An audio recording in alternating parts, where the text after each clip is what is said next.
ಈಗ ಇವತ್ತು ಆಗ್ತದೆ, ನಮ್ದೆಲ್ಲ ಮುಗಿದೋಗಿದೆ. ಇವತ್ತು ತಮಿಳುನಾಡು UP ಎಲ್ಲ ನಡೀತಾ ಇದೆ. ಒಟ್ಟಿಗೆ ಸಾಯಂಕಾಲ ಅನೌನ್ಸ್ಮೆಂಟ್ ಮಾಡ್ತಾರೆ. ಹೌದು, ಸಾಯಂಕಾಲ ನಮ್ಮ ಅಭ್ಯರ್ಥಿಗಳು ಮಂತ್ರಿಗಳು ಕರೆದಿದ್ದೀವಿ, ಎಲ್ಲ ಬರ್ತಾ ಇದ್ದಾರೆ. ಯಾಕೆಂದ್ರೆ ನಮ್ಮ ಪ್ರೋಗ್ರಾಮ್ ಎಲ್ಲ ಫೈನಲೈಸ್ ಮಾಡಬೇಕು, ಅವನ್ನೆಲ್ಲ ಕನ್ಸಲ್ಟ್ ಮಾಡಿಬಿಟ್ಟು ನಾವು ಪ್ರೋಗ್ರಾಮ್ ಮಾಡ್ತೀವಿ.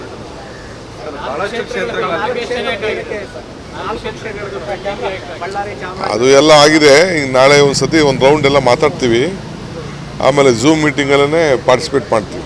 ಸರ್, ಬಹಳಷ್ಟು ಕ್ಷೇತ್ರಗಳಲ್ಲಿ ಸ್ಥಳೀಯರಿಗೆ ಅವಕಾಶ ಕೊಟ್ಟಿಲ್ಲ ಅಂತ ಆಕ್ಷೇಪ ವ್ಯಕ್ತವಾಗ್ತಿದೆ.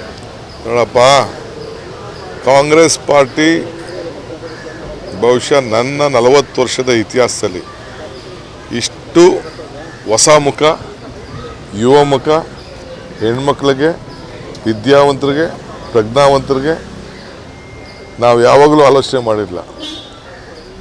For a new generation, younger generation ಗಮನದಲ್ಲಿಟ್ಕೊಂಡು ನಾವು ಈ ಬಾರಿ ಅವಕಾಶ ಮಾಡಿಕೊಟ್ಟಿದ್ವಿ. ಈ ಸತಿನೂ ಗೆಲ್ತಾರೆ.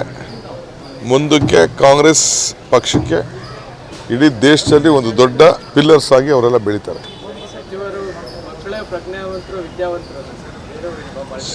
ಬೇರೆಯವರು ಅಂತಂದರೆ ಯಾರು ಕೇಳ್ತಾರೆ ಅವ್ರು ಕೊಡಬೇಕು, ಕೇಳ್ದವ್ರಿಗೆ ಟಿಕೆಟ್ ಕೊಡಲ್ಲ. ಆಸಕ್ತಿ ಇರಬೇಕು, ಛಲ ಇರಬೇಕು. ಕಾರ್ಯಕರ್ತರಿಗೂ ಕೊಟ್ಟಿದ್ದೀವಿ. Thank you.